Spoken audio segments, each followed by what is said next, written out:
Worth noting, it is between two drivers for this championship. One, Lubomir Moritz of Positive Sim Racing. One, Paul Ilbrink, of course, Radicals Online. Paul Ilbrink with a storming start. He's had to really work off the challenges.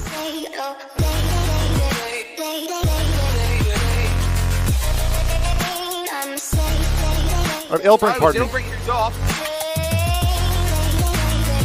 The battle will rage and intensify.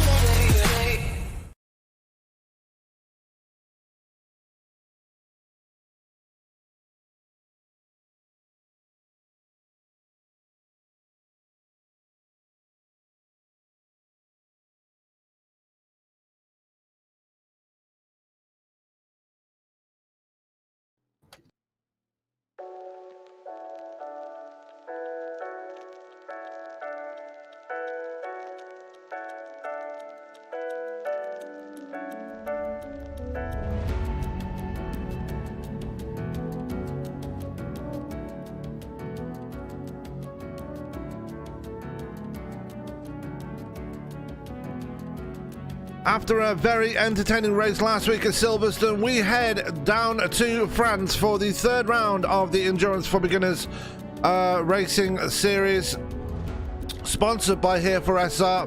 Apologies for the late start here tonight. We've had a few server issues with this one, but we are here for the third round of the series, and you are with us on ESPN. Thank you for making us a part of your evening. My name is Sam Cooper Bennett here in the booth with you for this one, and joining me once again in this one is none other than Mr. Byron Rondy. And Byron, after an entertaining run last week, we return to a legendary track this time round, and it should get exciting from our perspective, at least, anyway. Oh yeah, I can't wait. Le Mans, everybody. It's Le Mans, and it's a legendary track, like you said. Has some very fast straights where you're going to get the car topped out as fast as it will go, but you got some technical parts where you're going to need your handling, and these guys are going to be doing everything they can to get a lap around Le Mans. Let me tell you, and then to add more to it, Sam, we're going to do this in the dark. We are, as this is going to be our first night race of the season, and qualifying is underway right now. We'll get to that in just a second, but first let's go to the points as they stand right now, and starting with the GTE the GTE class, sorry. You see that right at the top there, Bryce Anderson is leading the way after winning the first two races of the season. Paul Boyle is in second. Dennis Diaz is in third. Mark Dillon Jr. is in fourth.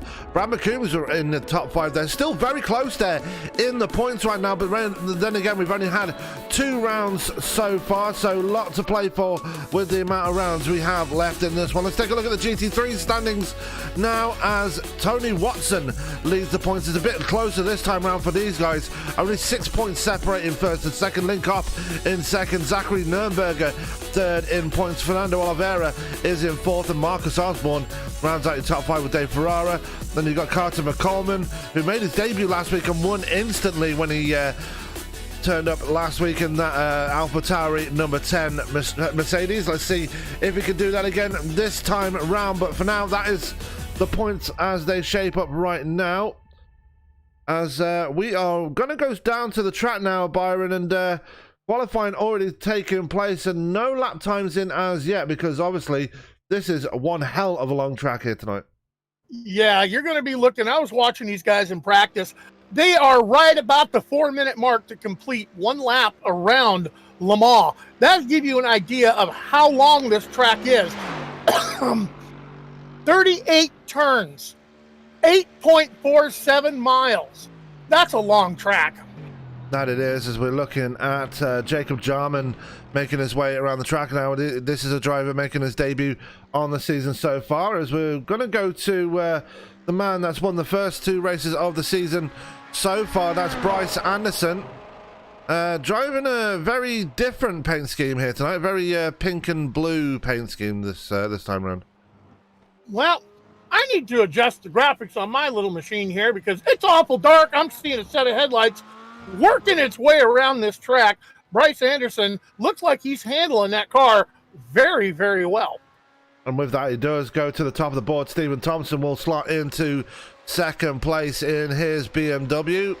Become very synonymous in that number 24 machine. As Brad McCombs in third. Grant Yingling going up to second. Now, this is a driver going to be looking to put a lot of bad luck behind him in that Corvette.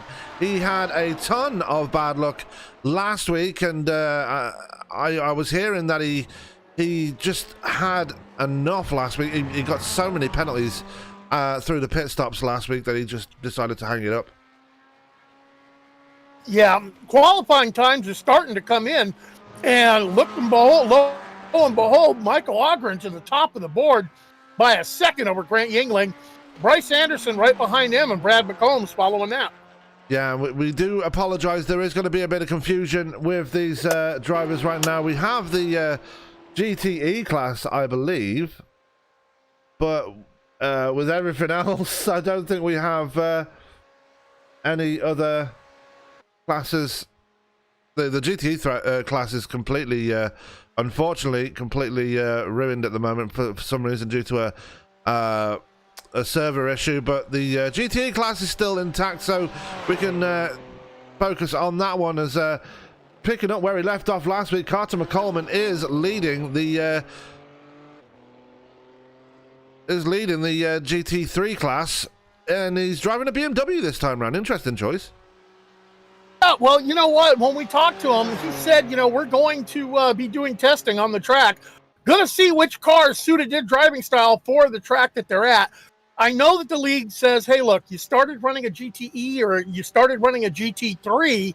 We want you to stay in your class for the whole season, but you can drive whichever car you like in that class. Just stay in your class.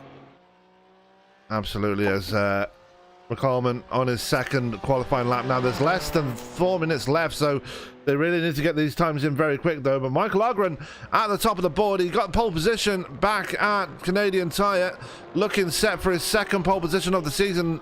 And I do apologize for not able to see much of the paint schemes here tonight, but we can tell the drivers which drivers are which from timing and scoring. But yeah, it's very difficult to tell at the moment. We've got a few shout-outs for Fernando de Oliveira in the chat right there, and you can see him right there in the Mercedes. Just running around. He's currently sitting in... I will get it. Well, of the GT... Yeah, I was going to say, of the... it's going to be tough for me to call classes the way... This is iRacing, folks. iRacing took an update yesterday. There were some changes to some things, and it looks like to divide the classes up just right, iRacing had a little goof, so we're going to have a tough time calling the positions in that class, but we can give you the overall running order. Yeah, we can, as we're looking at Connor Daly right now, just making his way through Indianapolis, that section of the course, as he's another driver looking for some better luck this time round, as first two races he's been taken out on the first lap of both races so far. He's going to be hoping that the same fate doesn't befall him this time, as Connor Daly, our lone Porsche driver tonight. Yeah, he is. As we I can hear that thing on the track. Sounds like a bag of hornets as Dennis Diaz goes to the top of the board in his BMW in the 420. Great time for him. And he will be, for the time being, will be sitting on pole. Stephen Thompson going to go into second place as times are going to come filing in very quickly now. Michael Ogren just crosses the line, does not improve. Grant Yingling goes into P4. Brad McCombs into P5 in his... Corvette. Paul Boyle is in P7. Bryce Anderson has given up. His time is done. Here comes Mark Dillon across the line. Can he improve? He does improve up to P7, so good time for him. As Terry Cowger Jr., another driver that's making his debut here tonight, he is down in P9 in class right now. Jesse Brannon, we've seen him already this season, as he's driving a bright purple car this time round. Glad he's not messing with he continues to mess with our eyes with his paint schemes this season. Pretty tough to see it in the dark, but I'm taking a look at these Corvettes on this track, and this is the first time I've seen the Corvette on track at night. My God, I love the lights on that thing, front and rear. It looks mean and aggressive. Oh, if you like that, take a look at the Lamborghini. They're lit up like a Christmas tree right now as we're looking at Zachary Nürnberger making his way through the final part of the course. And I'm just going to reset trading paints here because I'm not sure if I've got the right paints up.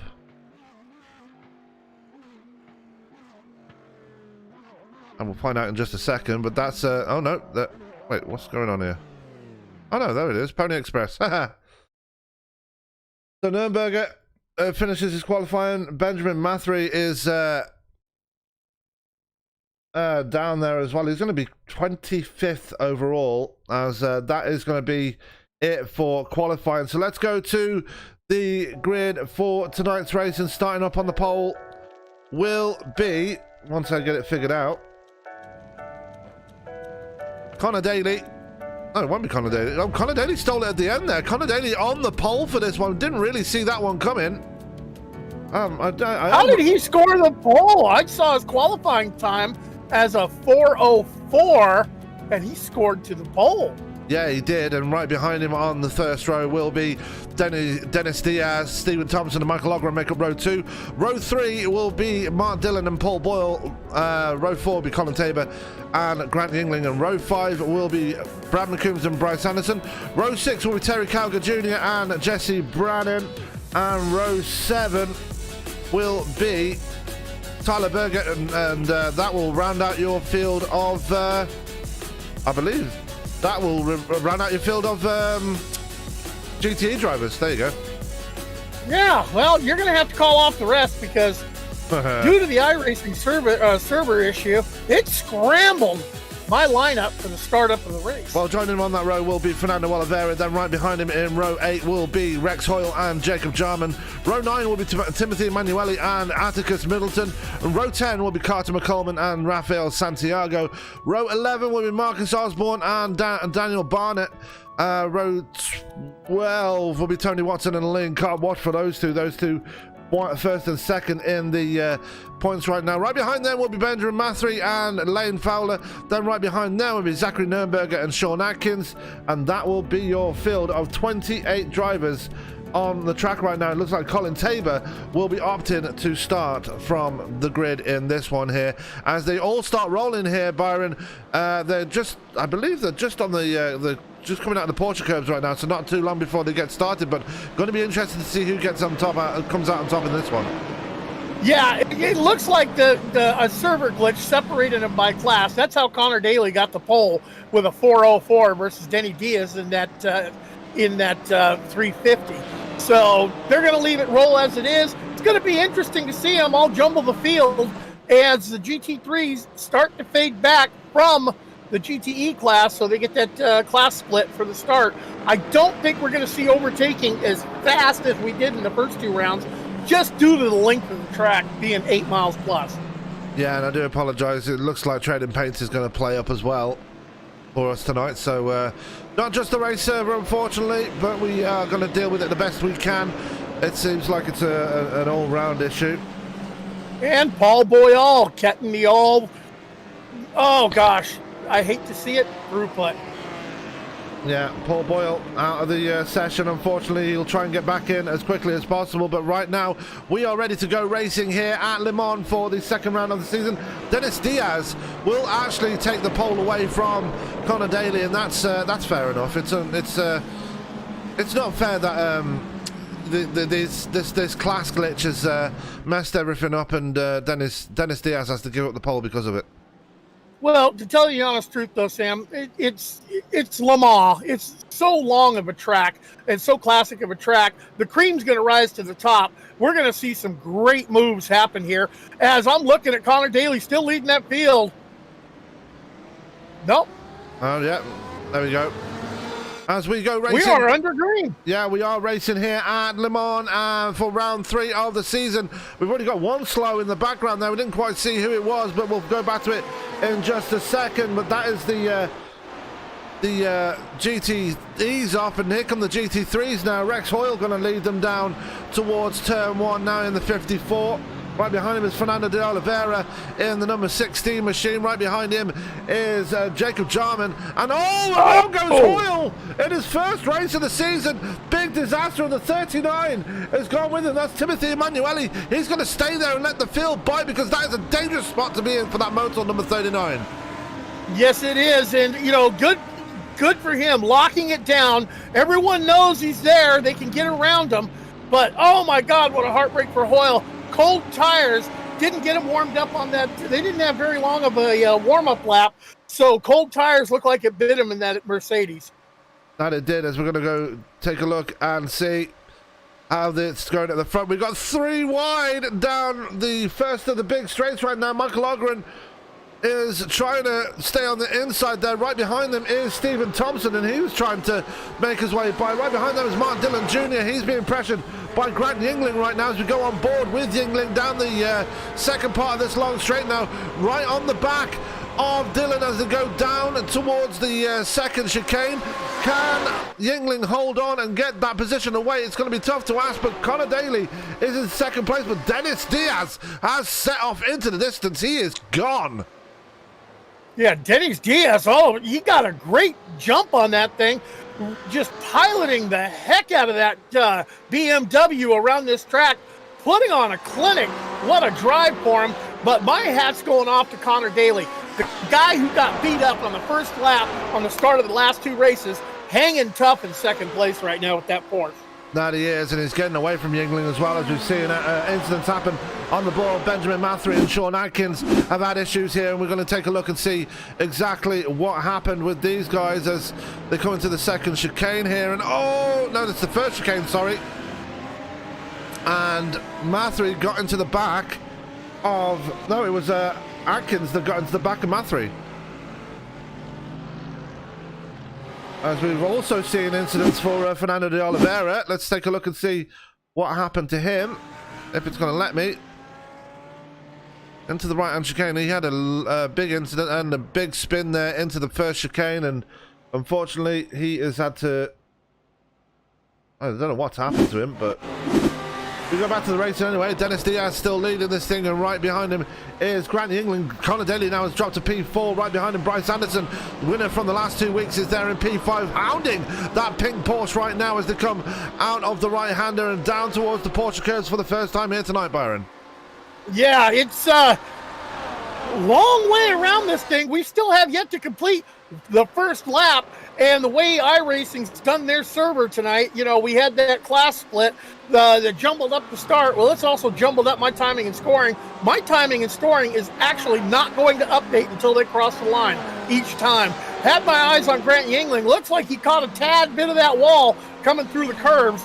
We'll see where they all slot in when they cross the start-finish line for the first time tonight. Yeah, so we're on lap 1 out of this one, and it's a very long lap. Dennis Diaz still leading this one. Out of the GT3 category, it's Carter McColeman leading it, and he's leading it by a very healthy margin in that AlphaTauri inspired BMW. He loves that AlphaTauri scheme, doesn't he? Yes, he does. And you know what? That's a sharp-looking paint scheme. I'm sorry. You know, I kind of have a soft spot because he's, you know, hey, number 10, AlphaTauri. That's, what, Pierre Gasly, isn't it? Yeah, Pierre Gasly. He said in he spoke to me in Discord just before the server launched, and he said that he's a big fan of Pierre Gasly, hence the number 10, hence the AlphaTauri scheme. And why not? Why not support your favorite driver by running their scheme in the number? I would have done it myself. As we're looking at Rafael Santiago, he is currently in second place on his debut tonight. Lynn Kopp and Tony Watson third and fourth, and now this is a battle to pay attention to because these two are first and second in points in GT3. Yeah, and they're no strangers to each other on the track. We saw an epic battle going on with them in the last race that was just all race long. They were right around each other, and it looks like Le Mans is going to be no different as they are right around each other again. That they are as they come through the first part of the course now, down towards the right-hander, on towards the main straight for the second time here tonight. And definitely a fun race right now. We're definitely seeing a lot of action already as we're going to bring up the timing tower for the first time tonight. And unfortunately, we're seeing a lot of retirements already. Paul Boyle has not come back into the session, I don't think. And Joe Hutchins has also put it on the hauler. Yeah, Hutchins is out as well. Atticus Middleton, who's making his debut here tonight as well, is currently running down in P23 overall. He's just got around Sean Atkins, who's still nursing that damage after the collision with Mathry. Let's go back to Connor Daly. A lot of people calling out his name in the chat from this one right now. He's dropped down to P8 overall, P8 in class as well. But still, he's not falling completely off the pace here. He's not been taken out on the first lap. He's able to actually run a clean race for the first time this season, and not doing too shabby even though he's down in P8 now. No, not at all. But, the lone Porsche driver tonight, you got to wonder if that that's Brannon right behind him. Yeah.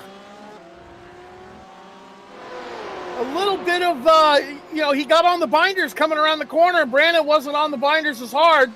Right into the back of him. Got to wonder if Jesse didn't pick up a little bit of damage with that on that 333 machine Corvette. Now we're looking at Tyler Berger right now. He's just ahead of Terry Cowger. And Cowger making his debut here tonight as well. He's running the Corvette too. And he's the last of the GTE drivers that are still running. Colin Tabor and Paul Boyle obviously retired out of this race as well. I believe Fernando de Oliveira is out as well, so unfortunate for him, as we've got I've seen smoke in the distance there. I wonder if we've had a problem. One of the drivers, no, it was just a bit of tyre smoke from the back of either Connor Daly or Jesse Brennan. But back in the front right now, this man Dennis Diaz, he is absolutely stomping the field right now. Already 5.5 seconds to the good over Grant Yingling, who's currently in second place. Yeah, and that battle looks like it's heating up for second place as Brad McCombs is right all over the rear bumper of Grant Yingling. Both of them running a Corvette. Similar cars, same balance of power. Gonna have to see how this one shapes out.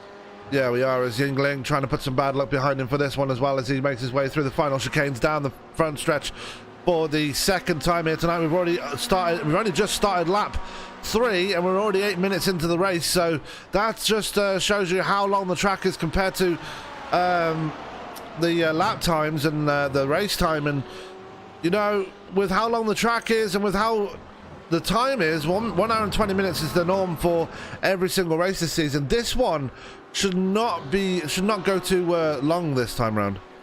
No, I'm thinking the GTE class, we're going to see maybe 20 laps on this track. But each lap being 8 miles long, they're still going to have to bring it pit side to get some fuel in that car. Don't know if they're going to take tires. That many turns, I think I'd be wanting tires as well. And we've had an incident for Connor Daly, and the commentator's curse striking again, unfortunately.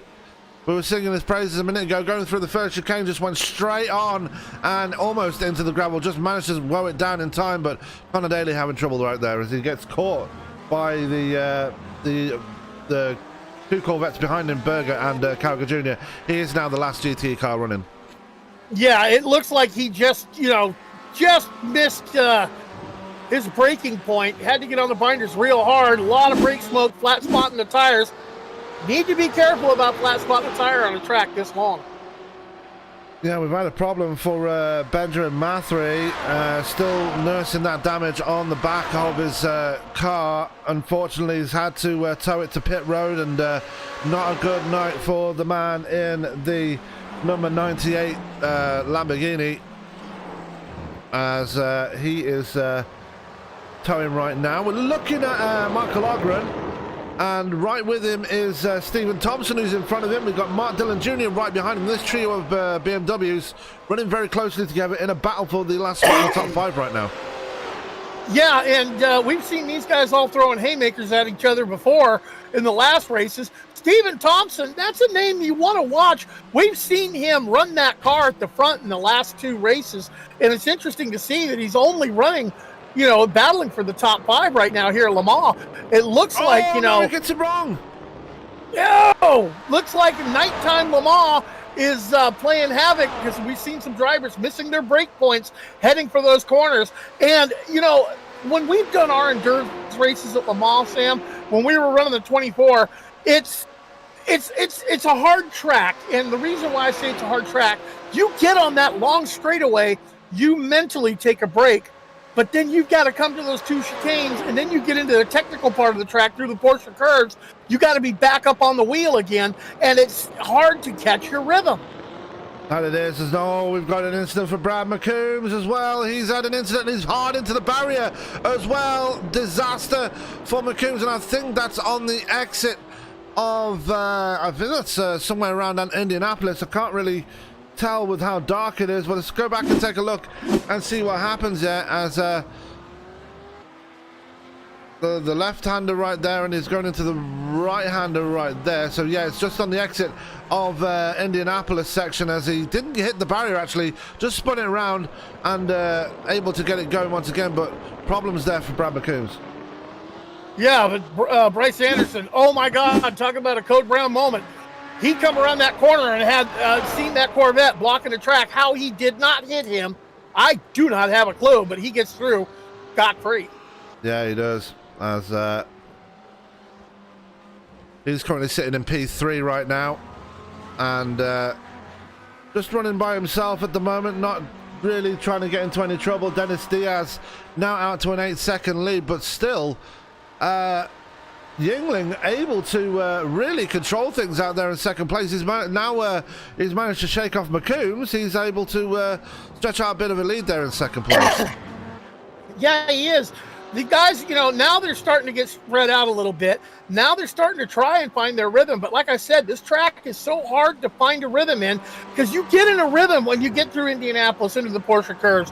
But then you get out to the Mulsanne straight and it's all of a sudden, okay, I can take a break. Now you got to get back hard on the binders. And after you make that second chicane off of the Mulsanne, you really need to pay attention because that corner, you know which corner I'm talking about, Sam, very technical, heading off to the back stretch. Yeah, that's the Mulsanne corner. Very loves to catch people out, does that corner, as we go back to the battle between Michael Ogren and Stephen Thompson. Thompson has collected himself back up again and managed to stay ahead of Mark Dillon. Now this is a battle for fourth place between these two after the incident for Brad McCombs. And now look at Thompson right on the tail of Ogren as they come down the Mulsanne straight towards the first chicane.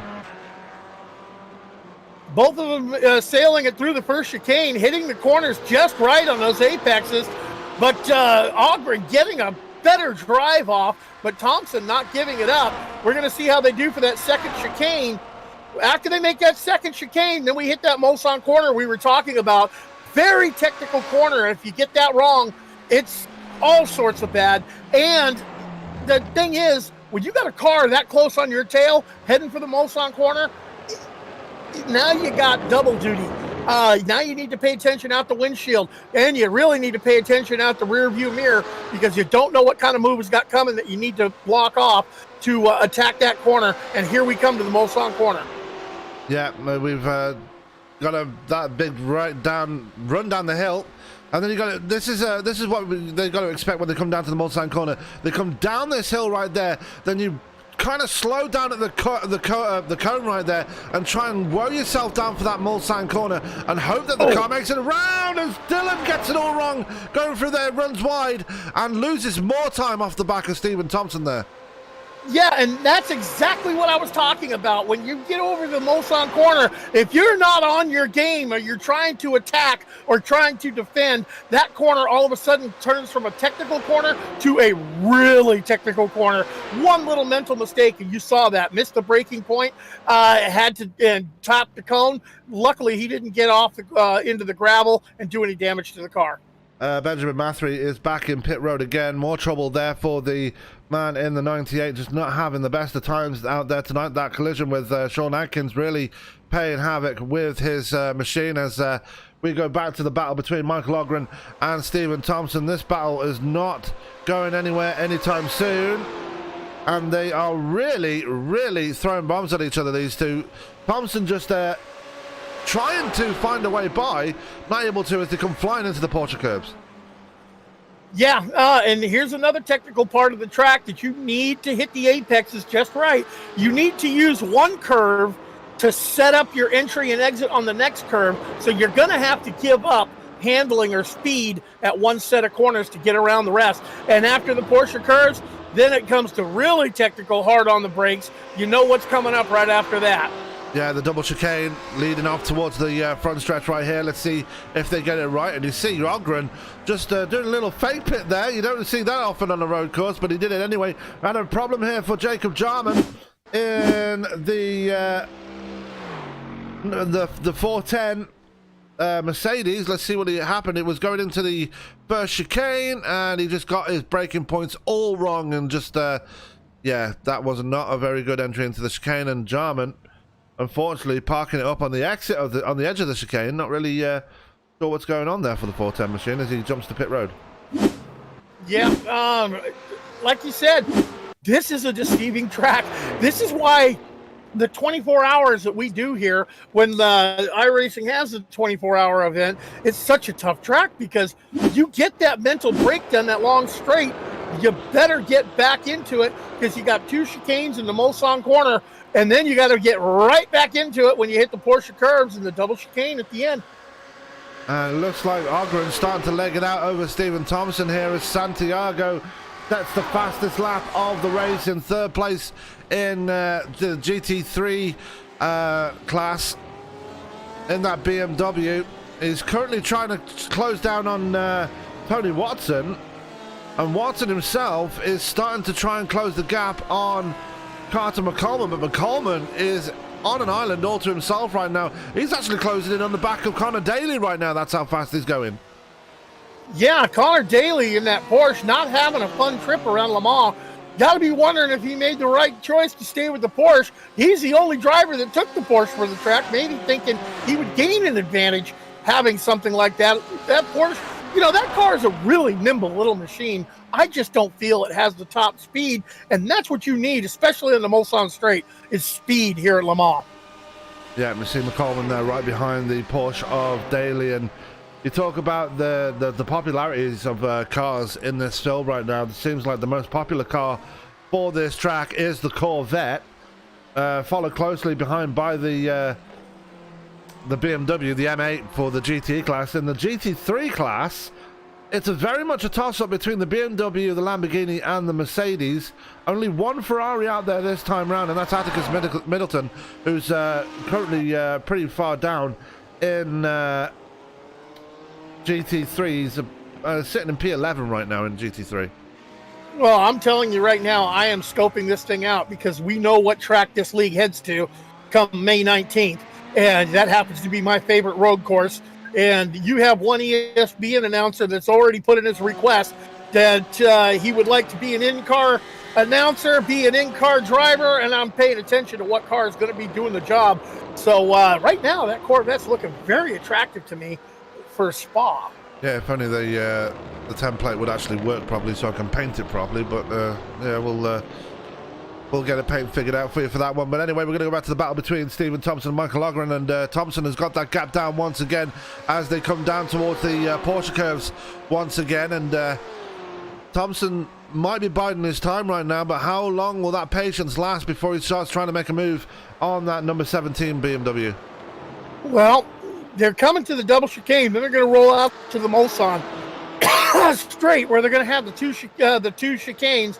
And it looks like that Stephen Thompson, if he can get the Mulsanne corner just right and rattle Ogren just a bit, I'm thinking that's the place where he's going to want to make the move, because these cars are handling very similar, and these drivers are taking this track.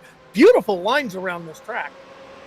Yeah, as there they go into those double chicanes right now, and Thompson a bit more scrappy going for the chicanes, but still right behind Ogren regardless. And you see back in the distance right there, Dylan is starting to really fade off the back of these two as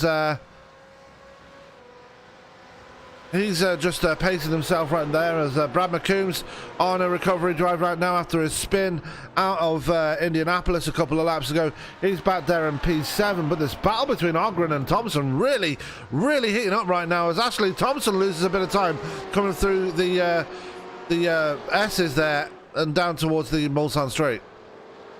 Yeah, once we get to the Mulsanne Straight, like I said, if Thompson could get to the rear of Ogren and put some pressure on him and attack at the Mulsanne corner, I think that's where he's going to have to, where he's going to make his move. Just looking at the way these guys are driving this track. But as we get through the double chicane, it looks like Thompson has a real big advantage at taking that chicane, the double chicane, a lot more aggressively. I just don't know where he's going to be able to make his move because there's no room to pass in the double chicane. Yeah, we've had an incident there between Lane Fowler and Daniel Barnett. Let's take a look and see what happened between these two. There is Lane Fowler in the DRG Lamborghini. And let's, well, it's not going to show me, is it? iRacing's just going to be naughty. And Lane Fowler actually lost the back end. Actually, where's Barnett? Barnett's right there. Barnett might have tagged him as Fowler went around. So Fowler got into a spin. And unfortunately, Daniel Barnett just caught a piece of it there. Yep, Stephen Thompson still shading the rear bumper of Michael Ogren as we head to the second chicane. Mulsanne corner coming up. This is where I think he can make his move if he can get close enough. If Thompson is there, Thompson can take this under braking if he hits it just right. That he can, if he can, as they come down towards the Mulsanne corner now, down the sloping hill towards that braking point, and they've already knocked the cone away as Thompson runs over it into Mulsanne corner. Can they both make it round safely? They do. And Thompson actually losing a tiny bit of time through there. That's unfortunate for him, but he's got the Indianapolis section to come up now as he's going to be looking to close that gap down this other, but not so long straight, but it's long enough. Yeah, and he's looking to catch that draft, try to get there. He's looking to get a corner under braking that has room to make the pass. But unfortunately, Le Mans, when you get to these technical parts, those corners aren't really that wide. If you want to carry the speed around the corner, you need to run your proper line. There's really no place to attack. Through Indianapolis they go, and into this final part of Indianapolis they go towards the Porsche curves, and still these guys nose to tail. And Mark Dillon just shadowing these two, ready to pick up any pieces if this one comes to blows between the 17 and the 24. Just want to go to the battle. Well, there was a battle between Watson and Santiago for second place, and there's still a battle between Watson and Santiago for second place because Santiago is right on the tail of Tony Watson right now as they come down towards Indianapolis. Closing up on him, looking for the outside, trying to find a room to get a line around him in the corner under braking. It looks like ducks it to the outside, looks far to the outside, makes the undercut. We got one heck of a battle going on here between Watson and Santiago. Yeah, and look who they're catching as well. They are catching up on Carter McCollum as well. That gap exactly 2.3 seconds between Watson and McCollum, so we could have a three-driver battle right now. It looks like Connor Daly is actually holding up McCollum right now, despite the difference in classes. Yeah, Connor Daly. Oh, no. We've had an incident for the leader, Dennis Diaz. Let's take a look and see what happened to him. Just noticed it on the time and scoring. He had an incident there, and it was coming into the first... Oh, my God! And it was Atticus Middleton in the middle of the track, and Dennis Diaz, I don't think, saw him. Take another look and see what happened. Atticus Middleton was spun. Oh, no, he was going slow, and Dennis Diaz just ran into the back of him. That's a very strange incident there between the two. Yeah, I'm going back and taking a look at it. Yeah, that is an interesting thing. I don't think that he saw him here. Nighttime at Le Mans, you don't have an awful lot of view on this track. Now you've got to ask the question, is that damage going to hurt him now? He's got quite considerable left side damage on that BMW. Is it going to affect him, especially with how aerodynamically dependent this track is? Yeah, well, they do have one fast repair here, so he can take that fast repair when he makes his pit stop but we are only 25 minutes into an hour and 20 long event, so he's got a long way to go before he makes that pit stop. 7 laps, we're working lap number 7. I look for pit stops to happen probably around lap 12, lap 13 maybe. It's about as far as you're going to get on a tank of Go Fast here in Le Mans. Yeah, I've seen an incident there for Connor Daly through the final chicanes there. He just went off to the right and just... Wow, okay. That was an interesting incident for Connor Daly as well. As he gets it going once again with Dennis Diaz. The gap is coming down, though, between Diaz and Yingling. Yingling has managed to take 2 full seconds out of the lead of the number 420 right now. Yeah, this is going to be interesting because if the 420 of Dennis Diaz does not have the pace that he had in that car, and you're going to chomp 2 seconds a lap, it's going to happen fairly, quickly. That Yingling's going to track him down. Yingling kind of on an island on his own.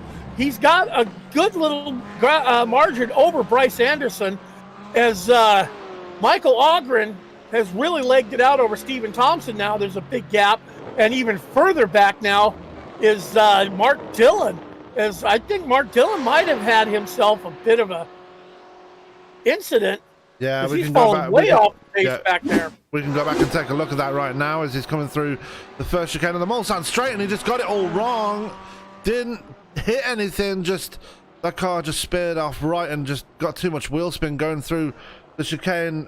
Luckily for him, Brad McCombs went off as well, but obviously McCombs is able to stay ahead of Dillon, and he just went off wide, and he did hit a barrier there. That is going to cost him some speed there in that Corvette. So Brad McCombs is in the wars here tonight, as he's still got a decent lead over Dillon, though. 20 seconds now. Yep, as Fernando de Oliveira goes a lap down to the leader. Leader's in. Dennis Diaz, and the leader, Dennis Diaz is in pit road right now to get that damage repaired on his BMW. So this might be his one pit stop of the night to get out of the way.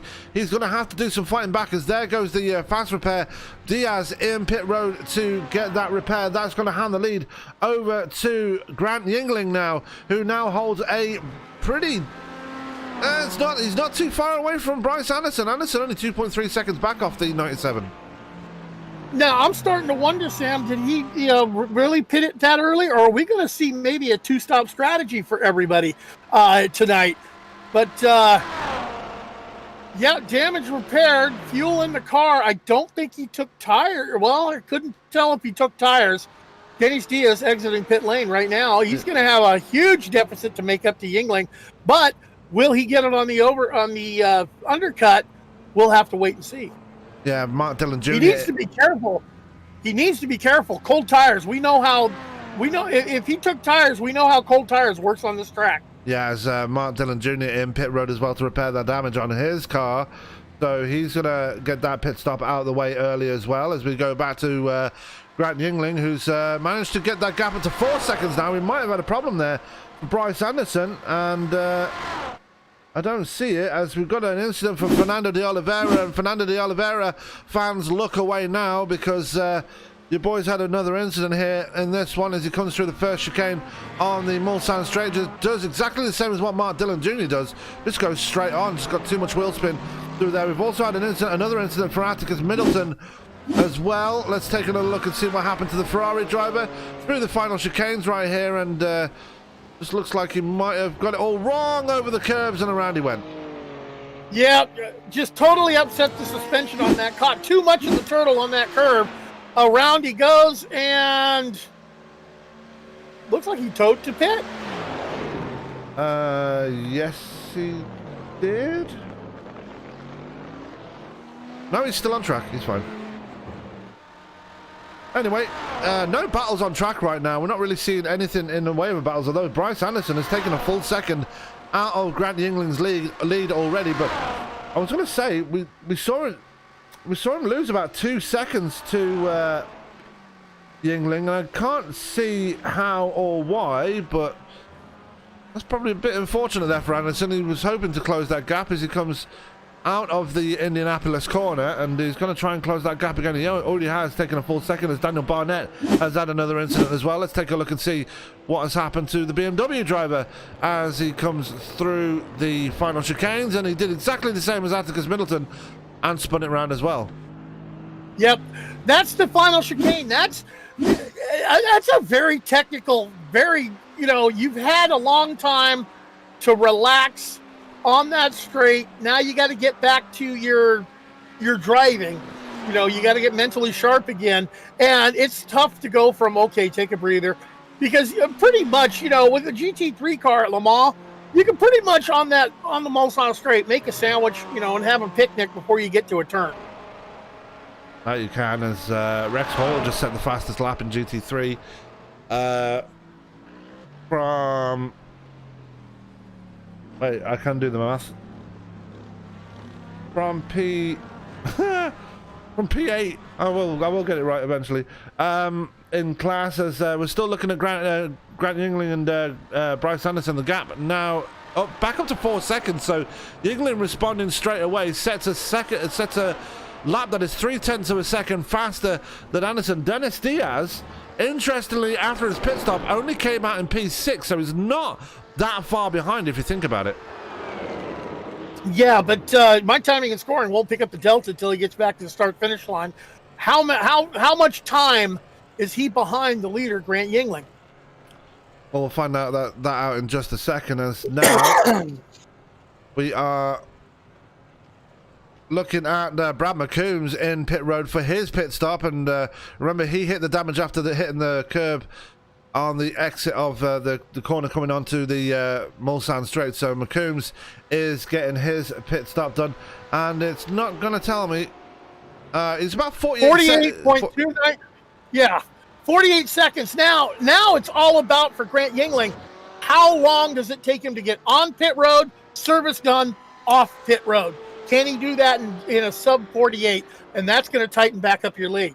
Yeah, Dennis Diaz is running pretty fast lap times now. He's got that fast repair out of the way, and he's probably ruined that incident between himself and Atticus Middleton, because that will, if he didn't have that incident, he would have been able to let that gap out even more. He had a 11-second gap lead, 11-second lead over Grant Yingling before that happened, and he could obviously tell the time was that he had serious damage on his car, because that time was coming down very, very quickly, and had to make it down pit road. So unfortunately, he's had to do that, and now he's had to play catch up once again. Yeah, Dennis Diaz, he's on an island by himself. He's got no pressure from behind. He's got a lot of empty track ahead of him that he doesn't have to worry about overtaking or, having lap traffic in his way. He's going to be able to run the line that he wants to run. He's going to be able to, leg out the best times here. And it's going to be so interesting to see when Grant Yingling finally brings it pit side. And does Bryce Anderson respond with a pit at the same time, or try to leg out one more lap? I don't think you can leg out one more lap, because when your fuel gauge says, hey, it's time to come in, 8 miles is a long way to go to get back to pit lane. That it is, as we are going to stay with Diaz for a while. Let's take a look at Rafael Santiago, actually, as he's still trying to hunt down he's trying to hunt down Mark Dillon, who's actually just made his pit stop, and Dillon is stuck behind Connor Daly right now. So Dillon not having the best of times right now, being stuck behind that Porsche. And now he makes his move on Connor Daly for P8 in class, as he makes the outside move. And Daly, I don't think he's going to fight him too much for this one, as they come down towards the second chicane. And Dillon just makes it look that easy as he moves up one position, but still a long ways behind Brad McCombs, who made a pit stop after Mark Dillon. Yeah, and Dillon, my hat's off to him. He took that chicane from a line that if I tried to run that line in that chicane, I'd have gotten that all wrong, and he made it look simple and easy, as he took a really entry on that. That he did. There is Rex Hoyle and the number 54 Mercedes, just trying to run the best he can. He had that spin on lap 1. He's been trying to recover ever since, and not doing too bad a job of it, as we had another incident for Fernando de Oliveira. We'll get to that in just a second, but there is your man in the Mercedes. One driver that's impressed me so far tonight is this man. Marcus Osborne has been very quiet so far tonight, just running very nicely in P4 in class. Now, it looks like he's having a lot better luck this time round. He had a horrible incident on the Hanger Straight last week in that Reese's BMW. Looking to continue, well, get better luck this time round, and it looks like he's going the right way about it. Hopefully, touch wood, we don't give him the commentator's curse. Yeah, the commentator's curse, because he's going to track you down, find out where he needs to go in Ireland, and wearing a ding-ding for giving him the commentator's curse. But Osborne, yeah, very quietly having himself a solid race, and that's what you need to do. It's endurance racing, folks. It's not about having the fastest machine on the track. It's about the consistency that you run that machine, because you've seen it off tracks, you've seen it incidents. You need a little tiny bit of luck, but you need to be consistent. Don't got to be the fastest, but you got to be consistent. And if you do that through attrition and everybody else's mistakes, you're going to climb that leaderboard. Yeah, I'm going to keep the driver information up on the track now, because it's getting too dark for people to see who we're looking at right now. As we're looking at Grant Yingling, now has a 4.5 second lead over Bryce Anderson right now. Not doing too badly. Dennis Diaz is still 28 seconds behind Stephen Thompson, and you might think, oh well, that's about a pit stop behind him. It's not actually. If you decide to take tires, it's about a minute in pit road to get tires and fuel, and that's why people don't take tires, because fuel takes about 30 seconds. Yeah, but it's all about the handling of your machine too. Do you need those tires? Are you getting that off track? Is it giving you problems? It's all about the handling, and can you make up track position if you're 2 seconds a lap slower or 2 seconds a lap faster. But here on an 8-mile track, I'm thinking no tires. They're going to run them down to the threads. Yeah, more problems for Brad McCombs. He goes straight over the first chicane down the Mulsanne Straight, and that's going to be a massive slowdown for Brad McCombs, unfortunately, and he will take that slowdown almost immediately.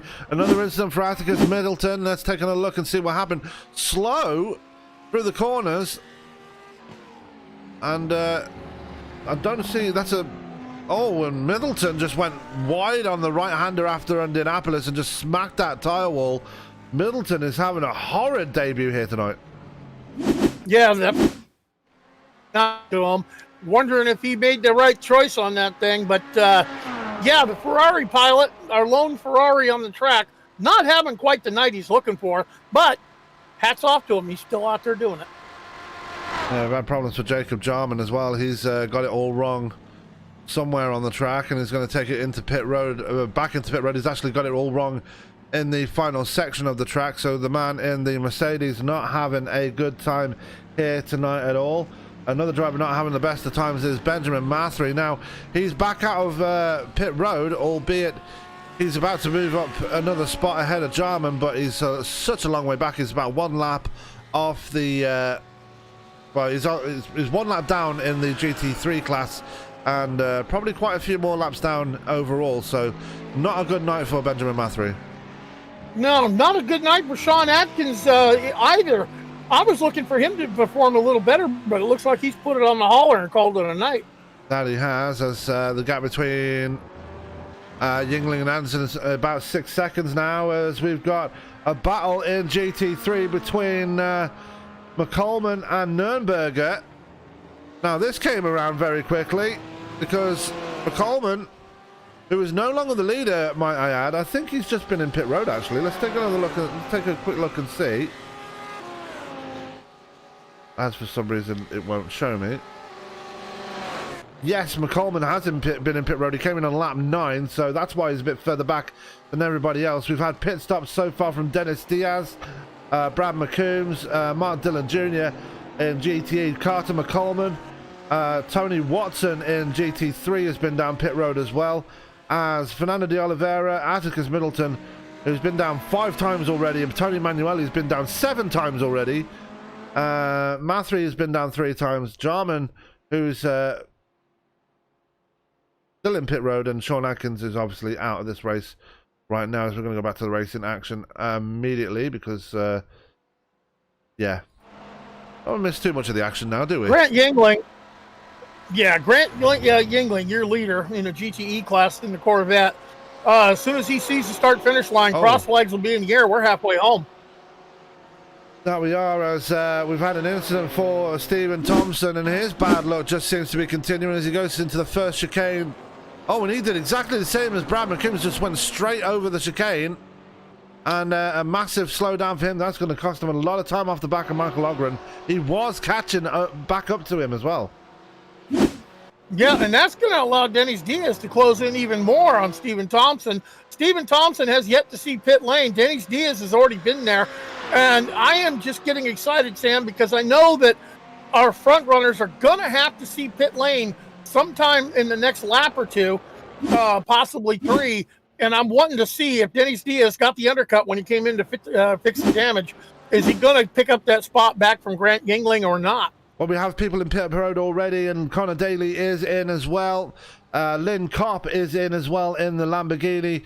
Jacob Jarman still in pit road, but we'll keep you updated as to who comes in as it happens right now. As we go to Michael Ogren right now, a man breathing a bit of a sigh of relief right now as he is managed to really get away from Stephen Thompson due to that slowdown, and can probably maybe try and set his sights on closing on Bryce Anderson. He's only 3 seconds back, you know.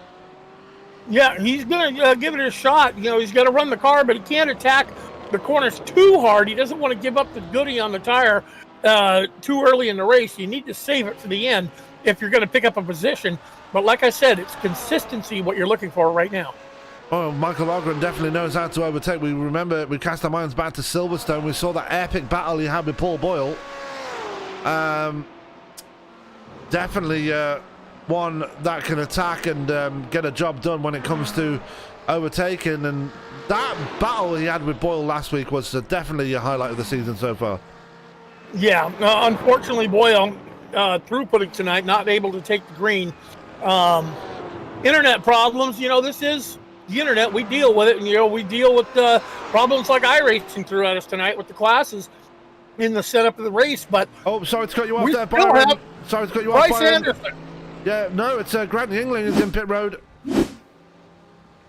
Bryce Anderson and Grant Yingling both in pit road, so they're making their pit stops at the same time. We have officially got a battle on pit road right here, even though the gap is about 3 or 4 seconds.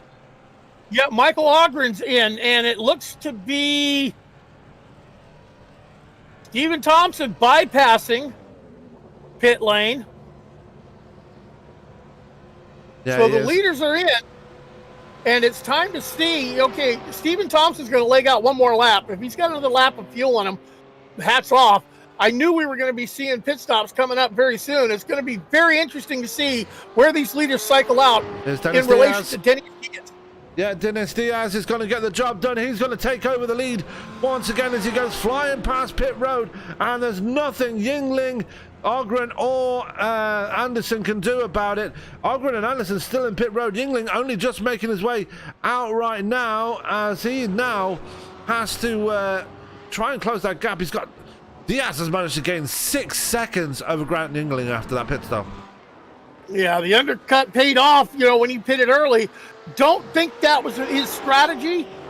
He came in because he's seen how much time he was losing to the second place car, so he came in, repaired that damage. I think personally, Sam, I think he held it out there till he knew he could make it to the end on fuel. It's going to be tight for Dennis Diaz on fuel to make it to the end of this race. We'll have to see how this plays out. Side by side between Tony Watson and Zachary Nürnberger, and Watson getting the job done going into Indianapolis there. Great move by Watson, but Watson runs in wide coming out of Indianapolis and throws it all away. A disaster there after such a great move by the points leader, and Nürnberger able to hold on. But for now, what a battle we're seeing between second and third in GT3. Yeah, well, I look for this battle to heat up again because, you know, Watson caught him once, he can catch him again. And how many times have we said it and how many broadcasts? I don't know, Sam. Catching him's one thing. Getting around him, something totally different. Yeah, and it's actually a battle for fourth and fifth in class, as Santiago is in pit road and in the GT3 class. So let's see how the battle fares in the GT3 class when it comes to pit stops, because there is Rafael Santiago, Marcus Osborne. Let's see if he's going to bring it down pit road. And Osborne's had an issue here, and he's been off track. And let's take a look and see what's happened here. And he went off wide through the Porsche curves, on the exit of the Porsche curves, actually lost a lot of time, didn't hit anything. That's let Carter McColeman through, as we've got wholesale pit stops going on right now.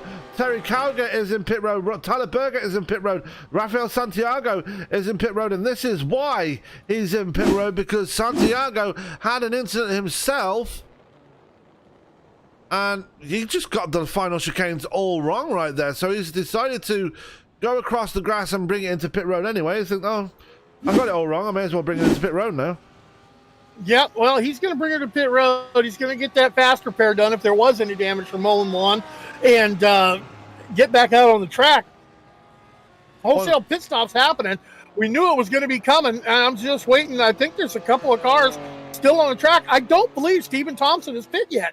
No, he has not, as the top five in GT3 looks like this. Carter McColeman as your leader, Tony Watson in second, though. Those two, actually top three, have been down pit road, as Lynn Kopp is up to third place. It's the same suspects once again. Lane Fowler in P4. Connor Daly's not in GT3, so we'll count him out for the second. But Lane Fowler is in P4 in GT3 now. Zachary Nürnberger coming down the pit road. He's in P4. Marcus Osborne in P5. Now, Rafael Santiago still got problems here. He is dropped down to P5 in GT3, so he's had a horrible start. I wonder if he's had a penalty right there, Byron. I don't know. As I'm just taking a look at Stephen Thompson, he finally brings that machine, that BMW, in pit side for service. We'll see how far he falls back down that leaderboard, as Grant Yingling making his way around the double chicanes. Denny Diaz to the point with a 10-second lead. Yeah, Dennis Diaz is still your leader by quite a margin, and we're going to find out in just a second how far. 9 seconds now. So in the past lap since he's been in pit road, or 2 laps maybe, Diaz has managed to gain 3 seconds over Grant Yingling. Bryce Anderson moves up to third place. Michael Ogren will move up to fourth. So Thompson, by staying out longer, is probably going to hurt himself even more, because Brad McCombs is going to be the next one to come down as Thompson finally gets to moving. Nope, he's going to get out ahead of Brad McCombs, no problem. Yeah, but that battle, for fourth place is starting to heat up. Anderson and Ogren, they are bumper to bumper. That's actually a battle for third place, so definitely getting heated right there. And Ogren was catching Anderson before the pit stops, and Anderson goes off in towards the right hand, and that's giving the inside line to Ogren, and Ogren will happily take that away from Anderson. Yeah, but don't look now. Anderson has not given up. Back all over the rear bumper of Ogren to put the pressure on him to see if he can get him to make a mistake as they hustle it down, headed down the hill. As they come down the hill towards the first chicane, side by side right now, you see Anderson on the outside, Ogren on the inside, and this is going to be another battle to savour, I feel, because Ogren knows how to fight, and we've not really seen Anderson in a battle so far this season, so this is going to be interesting to see as well. Yeah, as they take the first chicane back up onto the Mulsanne straight, Ogren looking for that draft, or looking to break that draft. Anderson right behind him. Yeah, Ogren staying just ahead. As we head it to the second chicane, see how they get around this second chicane, and then don't forget, we got the Mulsanne corner as we go side by side for the second chicane. Yeah, big dive to the inside for Bryce Anderson, and he gets the job done before the chicane's even over. But don't count Ogren out just yet. He wants that position back just as immediately as he lost it, as they come down to the hill, as they make their way down towards the Mulsanne corner. And there goes Ogren to the inside of Bryce Anderson. He has the favourable line coming down the hill now towards the right-hander. Can he make it stick as it comes down the right-hander and into the Mulsanne corner? Almost contact between the two. I think there was contact between the two, as that is still Ogren able having to stay behind because of that. And now they're going to be another drag race down towards Indianapolis. Yeah, this is a section of corners that, oh, wow. Look at the move he's making to get around him. He's going to go around the outside on this left-hand bend. But this is going to be interesting, Sam, when we get to the S's. What's going to happen? Well, Ogren having to file back in as Anderson puts the block on. Ogren, he knows that if Ogren had the outside line going into that right-hander, he would have the inside going into the left-hander. So Anderson very wary of that move that Ogren was going to put in on him as they come out of Indianapolis. Now is the run down towards the Porsche curves. Can Ogren get that position away from Anderson again? It looks like Ogren has got a little bit better corner exit speed, but the block that Anderson puts on him just robs him of being able to utilize it and get all that horsepower down onto the track. Beautiful driving by these guys. What a battle as we headed off to the Porsche curves. That we are seeing a brilliant battle between these two, both taking different lines going through the Porsche curves right there as they make the left-hander then into another right-hander. Very difficult section of corners to get right here as they come to the final part of the Porsche curves down through that left-hander. Now the drag down towards the final two chicanes, and it looks like Ogren starting to lose a little bit of ground there on Bryce Anderson now. Yeah, he had a whole different line on there. I was wondering where he was running at. It's not a line I'm familiar with as they head for the double chicane to bring him back to the start-finish line on the front. We're going to have another drag race as we get it through the next set of S's back to the Mulsanne Straight. We'll see if this battle continues through those two chicanes back off to the Mulsanne corner. Yeah, as we're going to take a look at the GT3 class right now. There is Lynn Carp in third place in GT3, sorry. Not really having the most entertaining of races. He's been running by himself pretty much most of the race. So, you know, just keeping him to himself, and he's doing pretty well about it. He's holding on to third place, but look in the distance. That's another Lamborghini behind him. That is Lane Fowler trying to close that gap between himself and the 13. Yep, battles all over the track here. You know, you would think at an 8-mile track, well, cars are going to get strung out. We're not going to have anything to really talk about. But, oh, my God, once again, this league has just impressed the living daylights out of me, Sam, and put on one heck of a show as we are actually able to debut them on the iRacing portal. Yes, we are. We are live on the iRacing Live portal. So those that are watching, please make yourselves comfortable because this series will be on there for the remainder of their season. So if you enjoy GT3 racing, then strap yourselves in. This is going to get interesting from here as we go back to the battle between Bryce Anderson and Michael Ogren, as they're coming up on the lap traffic of Marcus Osborne right now, and Bryce is going to make his way by. Is Ogren going to make his way by? It doesn't look like it. Oh, now he makes his move. Yeah, now he goes to make his move. Gets around him. He's going to have a funny line he's going to lose distance in the first chicane because he had to take that corner. Not the optimal line that he want to run out of there. Loses a little bit of sight. Well, that was the second chicane, sorry. As they bring it down to the Mulsanne corner, wondering how they're going to do under braking again. Absolutely. We've got less than 30 minutes left in this race now. And it's a very slow-paced race compared to what we saw at Silverstone and Canadian Tire, but still a lot of racing action going on. We're seeing this battle for third place between Anderson and Ogren, and we're seeing an incident that's happened for Terry Cowger.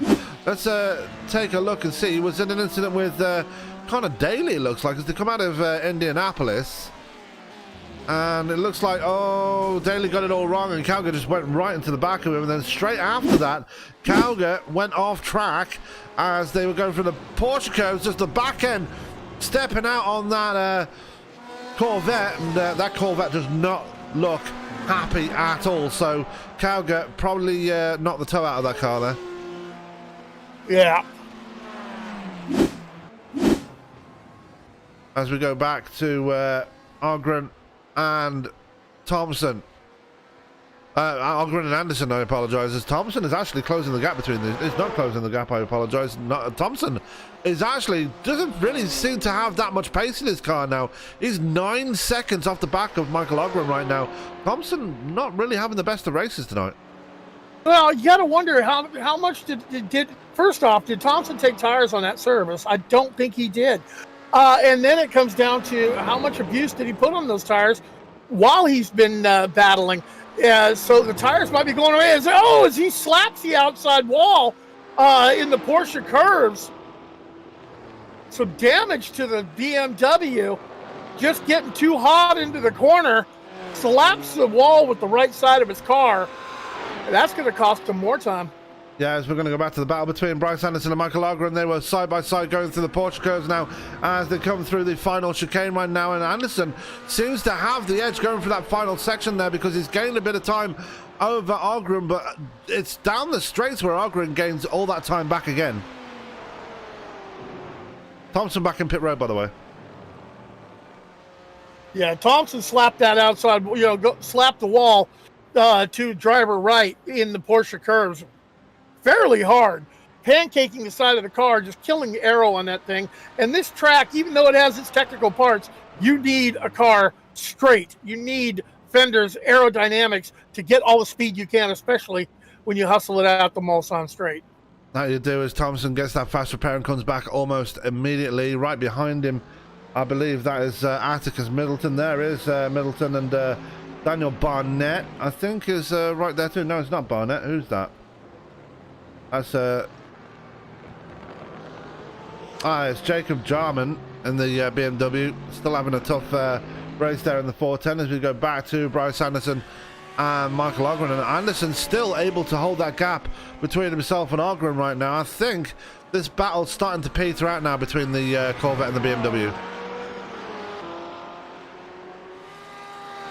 Yeah, they were going at it fairly hard, You can heat up the tires to a point where it turns really slick. And once it gets really slick, you lose the handling on it, which means you can't get around those corners as well as you want to. So how do you fix that? You back off of it and just drive it easy to cool them down, to regroup and take another shot at it. But the gap's starting to open up just a bit between Anderson and Ogren.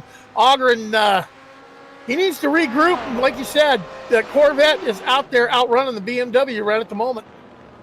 Oh, he is. As we're going to go take a look at GT3 right now. Carter McCollum is all by himself right now, but for the time being, because Tony Watson is not that far behind. In all fairness, he's about 6 seconds behind and still could catch up if anything goes wrong for McCollum. About 20 seconds behind him is Lynn Kopp in third place, and Kopp enjoying a 7-second lead over Lane Fowler. Tyler Berger and Kauger are different classes. Same for Connor Daly. Then you got Zachary Nürnberger as fourth in class right now, and he is way off the back of Lynn Kopp. 42 seconds off the back of the number 13, and you got to think actually off the back of Fowler. Actually, he's about 40 seconds off the back of Fowler. So your top four right now looking pretty promising there in GT3. Yeah, the usual suspects. The usual suspects, we see them up on the front running. You haven't seen the battle in GT3 that we did last week. The first race, it was GTEs throwing haymakers at each other. The second race, the GT3s were going at it. Kind of a mix all over the track. I've been kind of keeping an eye on the battle between Burgett and Kauger.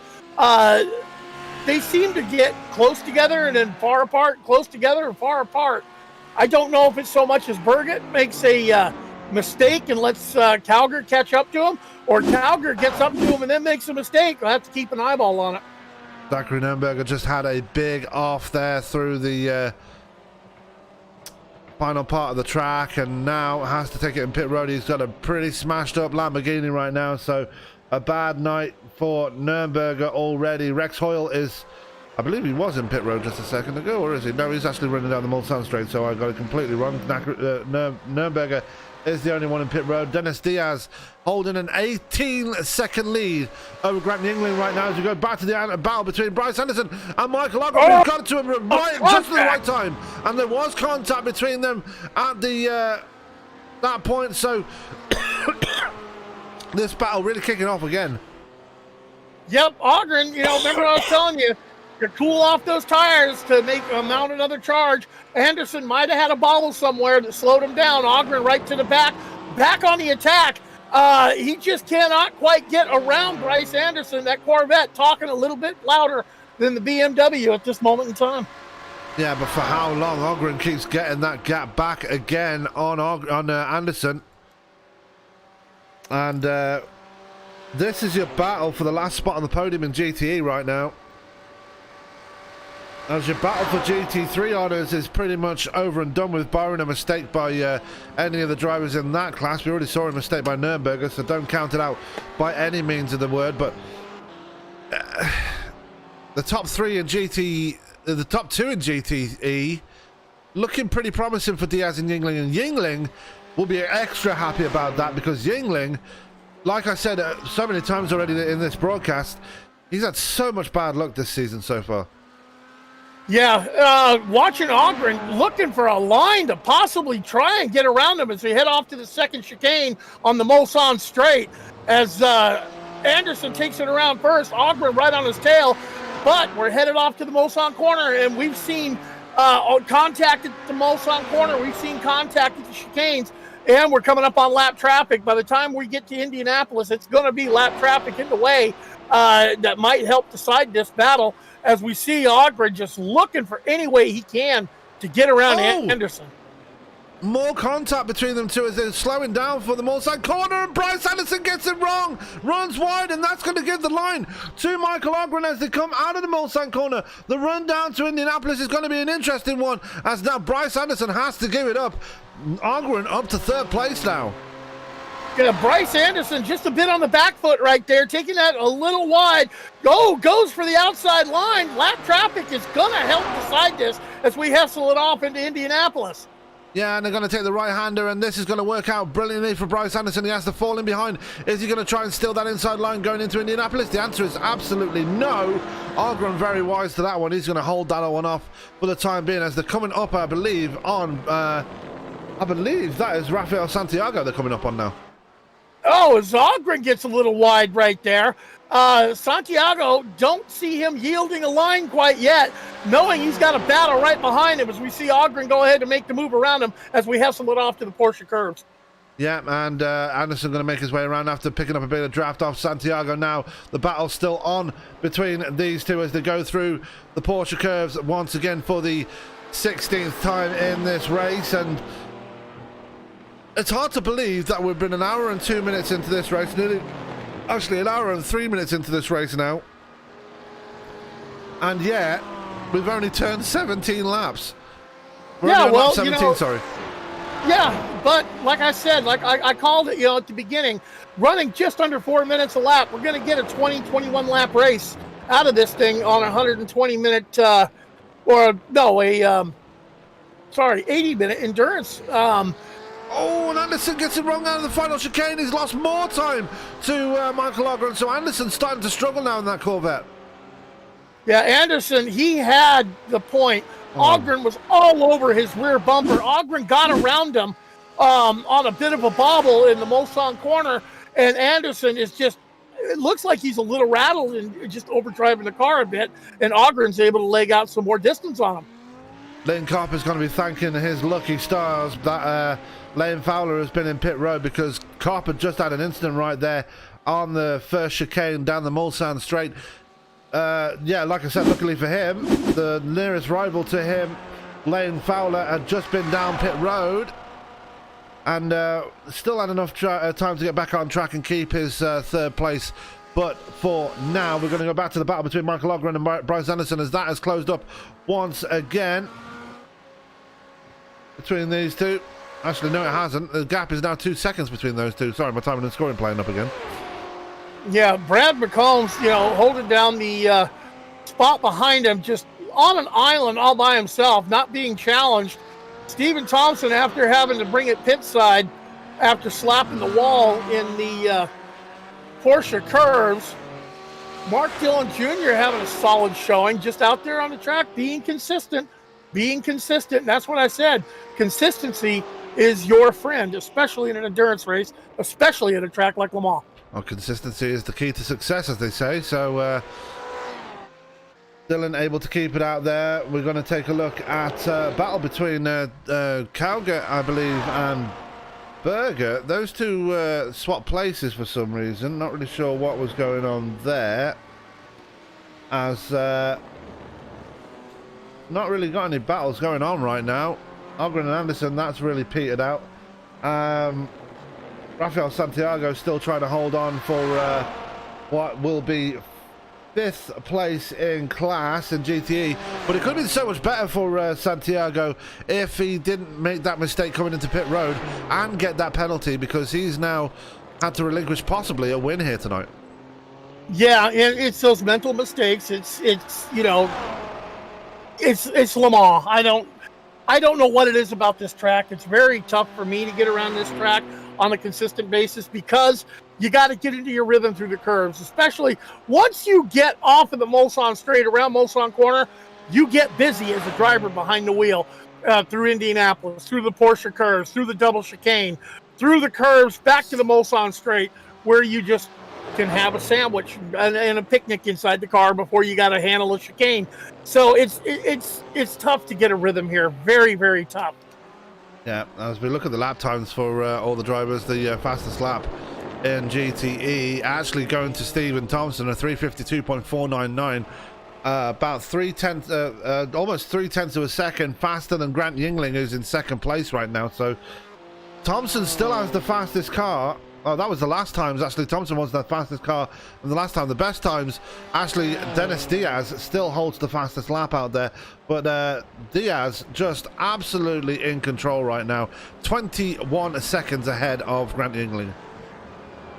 Yeah, Grant Yingling on an island all by himself. All he's got to do is roll consistent. He's going to finish with a podium finish. Be talking to him after the race.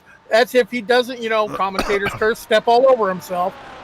Now we've had another incident for Fernando de Oliveira. Let's take a look and see what happened to the 16 here. Just ran wide and smacked the wall on the right-hander coming towards the Mulsanne straight, and that will probably knock the toe out of that 16 Mercedes, as he's going to have to take it easy now to try and make it to the end in one piece. As we go back to Grant Yingling, yep, that gap has actually taken 2 seconds out of Dennis Diaz this time round, so Yingling has not given up on this race at all.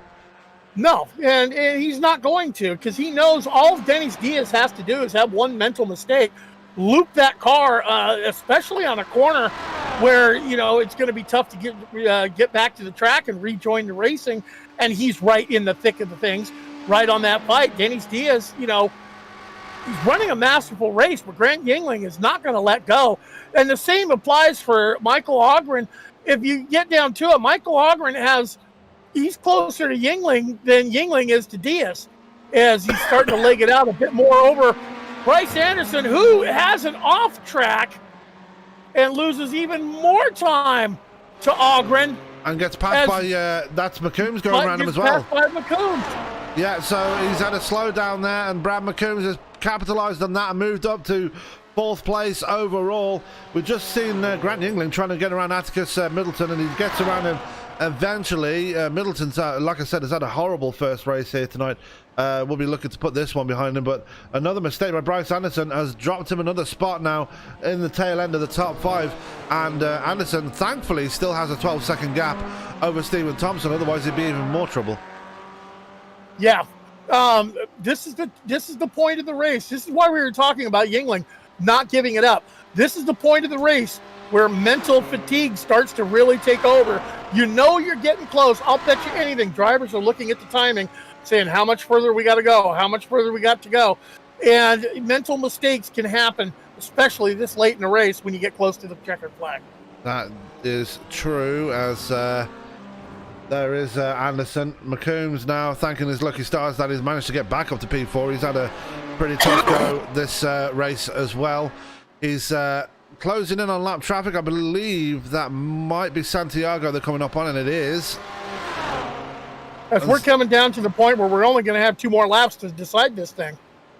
Well, no, there's still another 10 minutes left. Your time and scoring's off again, remember? No, that's 2 more laps. When you figure, 4 minutes a lap, 2 more laps. Oh, plus 1, sorry, 3. So probably I can count. lap 21 will be the white flag lap. Yeah, I can count. He can math. I can math. Yay. IR math.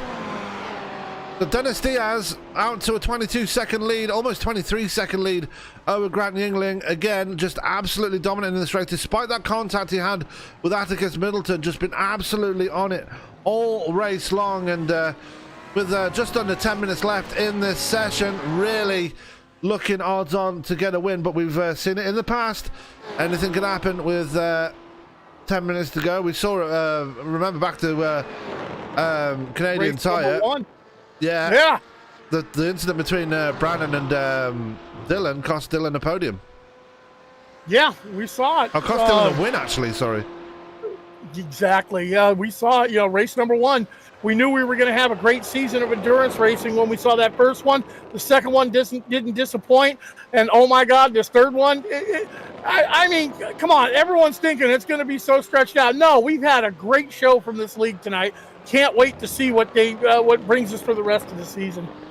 Absolutely. Don't forget, you can subscribe to the YouTube channel. We've just passed over 1,500 subscribers, and me and Byron are currently picking out we're picking out the best tattoo parlor to do our tattoos right now. So already got that picked out. Already got it lined up.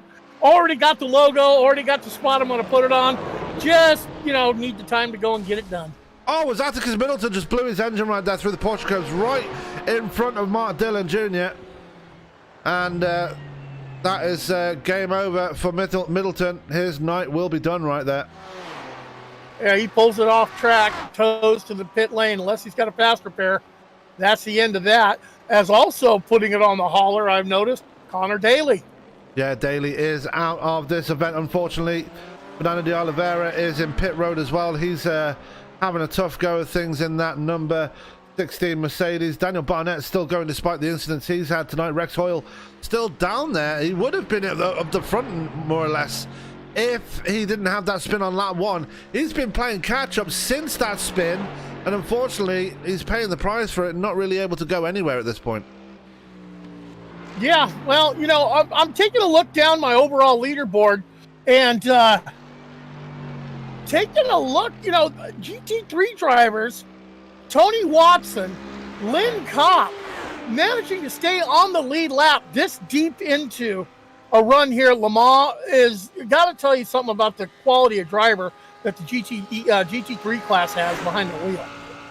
That is absolutely true, as there is Tony Watson, currently sitting second in class right now and looking to extend his points lead, because Lynn Kopp is going to be behind him.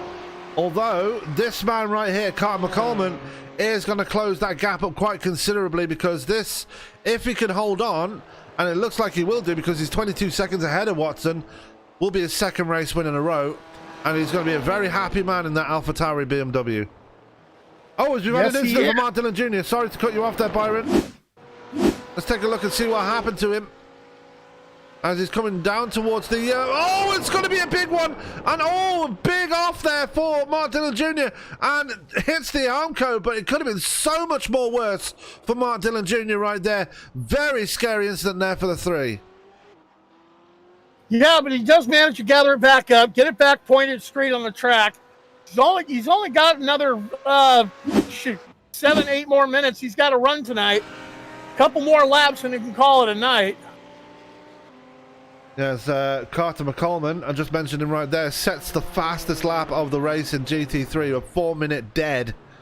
Yeah, that man is on form, and he's going to be very hard to beat as this season continues. As next week, don't forget, I'm going to have a look at my schedule right here, because I'm an idiot, and Dennis Diaz, pit side.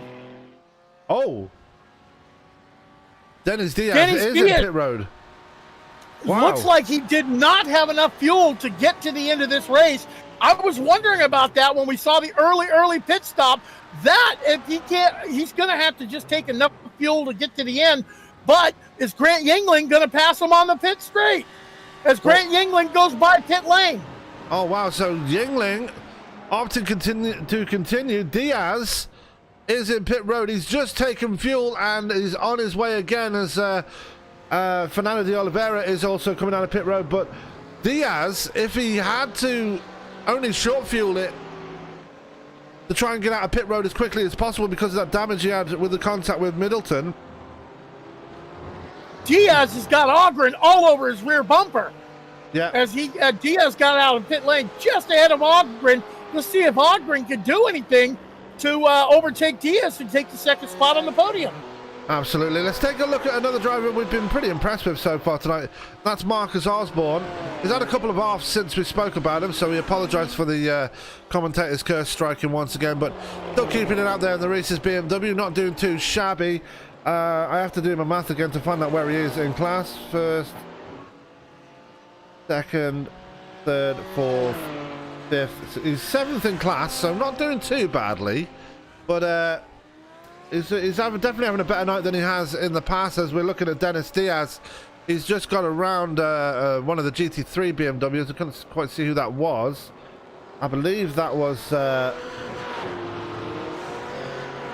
Barnett. It was Barnett he got around. Yeah, getting around Dale Barnett. Now Ogren goes to make the move around him. Not quite yet. Ogren's going to make the move right now. Ogren, he's got a windshield full of the rear end of Dennis Diaz, and he's wondering if he can catch him. Absolutely, as they are on lap 20. And that is your race leader now. That is Grant Yingling. And I thought Dennis Diaz might have had enough to make it to the end. That was the general consensus amongst everybody, even me and Byron. And Diaz having to bring it down for more fuel. And that's all he took when he was in pit road was fuel. So just enough fuel. Yeah, and you got to think that when Diaz had that contact with Middleton earlier in the race, he just went in for a splash and go, got that fast repair and went out again, and just made it so he could actually get back to the front again. And if he could hold off Ogren, it would be interesting to find out what his thought process was behind that. Yeah, he came in. He could have held another lap or two, actually, with the times he was putting down, but he did bring that car pit side awful early, and I knew it was going to be close, but apparently miscalculation on the engineer's figuring of fuel left him a little short. Dennis Diaz, your dominant driver tonight, just a heartbreak having to give up the lead on a pit stop, but he does fall into second place. Michael Ogren doing everything he can to catch up to him, but it looks like he's falling back a little bit. We've got a battle brewing between Bryce Anderson and Stephen Thompson, though. That gap is now less than a second between the points leader and the man in the 24. This could get interesting before this is all said and done as they come through the Indianapolis curbs. As Anderson really struggling here this week. We were not expecting this one out of the points leader coming into tonight. No, Anderson, when he had that battle go with Ogren, once Ogren got around him, Anderson seemed to fall apart just a little bit. I don't know if it was mental fatigue or frustration, but he needs to gather it up. And Thompson all over the back of him right now. But both cars, Anderson having some offs. Don't know if he's got any damage on that, slowing him down. Thompson had a couple. Sorry to cut you off there, but we've had a big incident there for Tony Watson. Got it all wrong for the Porsche curves, and he's got some serious damage on that Lamborghini now after smacking the concrete wall on the inside. He's lost second place in class to Lynn Carp. Tony Watson, late troubles, and he's bringing it straight to pit road here, Byron. Yeah, having to come into pit, get it fixed, fast repair done. That's it. Just stop and go, get that fast repair, get right back out on the track to salvage as much as he can for the points for the championship. As Lane Fowler only just coming to the final chicane, so Tony Watson going to think himself lucky that he's able to hold on to a podium at least, but that is going to be heartbreaking there. Carter McColeman, right? He's in P8 overall. He is ahead of 3 GTE drivers that are still on the track. Jesse Brown and Tyler Burgett and Terry Cowger Jr. Carter McColeman is in a GT3 car, but he's racing like he's in a GTE right now.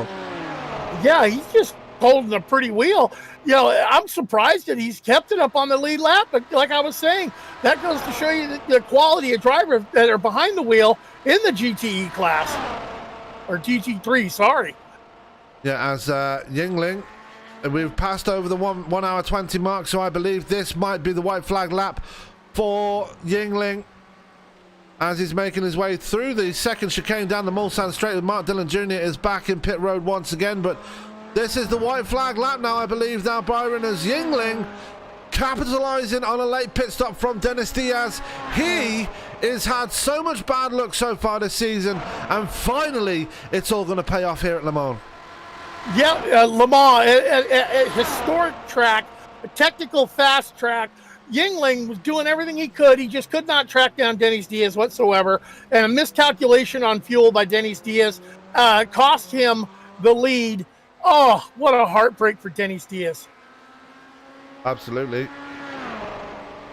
As down towards Indianapolis comes Yingling for the final time. I think tonight, as Lynn Copper's made a mistake as well. And the GT3 class is really having problems here, as I believe it was Lynn Cop coming down towards the Mulsanne corner. Gets it all wrong, goes straight on. That could have been so much worse for Lynn Cop. He's going to hold on to second place, but definitely a scary moment there for him, as Grant Yingling now making his way towards the Porsche curbs, I believe. Actually, no, he's making his way into Indianapolis. Yingling is on the final lap. Actually, no, Yingling's a bit further than that because I'm still in replay mode. There he is, as he's coming through the Porsche curves now. Yeah, Dennis Diaz, you know, far off the rear bumper of Yingling, nowhere near enough time to mount a challenge. Yingling bringing it through the Porsche curves. He's going to be seeing the double chicane and heading for the start-finish line. What a race for Yingling. Had that one drop. He had a solid podium finish. Not to take anything away from him whatsoever. Was going to bring it home in a solid second and had the win just drop right in his lap. Absolutely is. Here comes Grant Yingling now towards the final chicanes in this race. Now down towards the chicanes, I believe for the final time now, as he comes down through the final 2 corners. It will be for the final 2 corners, as Grant Yingling will go through the final chicane and will cross the line. Grant Yingling wins at Le Mans, and what a fantastic race for him. Here comes second place in class now, Dennis Diaz. What could have been for him, but second place, going to be happy for that one. Michael Ogren will cross the line for third place overall. What an interesting race we've seen here tonight. As we're going to take a look at Carter McColeman now. He's still making his way down the back stretch right now. He's got a long way. He's actually making his way down the Mulsanne straight right now. Still got a long way yet before he finishes this one. Yeah, but he's got no pressure from behind whatsoever, because the next car in class behind him is way back there on the track. Lynn Kopp, who's already finished as well. Lynn Kopp's already taken the checkered flag, so McColeman only has to bring it down to checkered flag. He already knows he's won because he's slowed it down already. Because Lynn Kopp has already crossed the line. Tony Watson will cross the line as well for third place in class, I believe. As here he comes right now. Very strange in class racing when you do things like this. And McColeman, because he stayed on the lead lap, has been gifted the fact that he's able to just run it through the chicane nice and softly. Just he's doing a Fernando Alonso here, just running straight through the chicanes. He knows he's won the race already. Yeah. And he managed to keep it on the lead lap. AlphaTauri, Pierre Gasly, AlphaTauri paint scheme to the top. The Mercedes driver has just done nothing but impress since he's been here at Endurance for Beginners. What a race, Sam. You know, an 8-mile track, 8+ mile long track. You would think that we would be looking, you know, to try to talk about something other than incidents. And we've had some great battles around here. Oh my God, between Ogren and Anderson for the longest time, I don't know what to say. Yeah, McCollum keeping it on the lead lap there as he's still pretty much on his victory lap right now because everybody else in GT3 has pretty much finished now. He's the only one that's actually still racing. As he doesn't mind, he's just going to make it back to the checkered flag now in a very impressive run by McCollum. And like I said earlier, he's going to be very tough to beat. He's only just making his way through Indianapolis now. Well, it gives you an idea how long 3 minutes is actually behind him. You still got Burgett and Cowger back there, still got to finish their laps as well. And all it would take is Burgett to make one mistake, and Cowger, could capitalize on it for the last lap. But Carter McCollum bringing it into the Porsche curbs for the last and final time, knowing he's got the class win. What a race. Absolutely is. He's still making his way through the Porsche curves right now. We'll get the interviews underway in just a second. We're just waiting for McCollum to finish his race right now. He's literally the last driver on the track right now, apart from Jesse Brannon. As now, here we go. McCollum going to make his way down towards the final chicanes now, flashing the lights there. He's known he's won it since the end of the since he started the lap, so he's just had a pretty much a victory run here, but finally gets to the end of the lap now, finally through the final 2 chicanes. He will be the last driver to cross the line. He'll be the first one to win, though.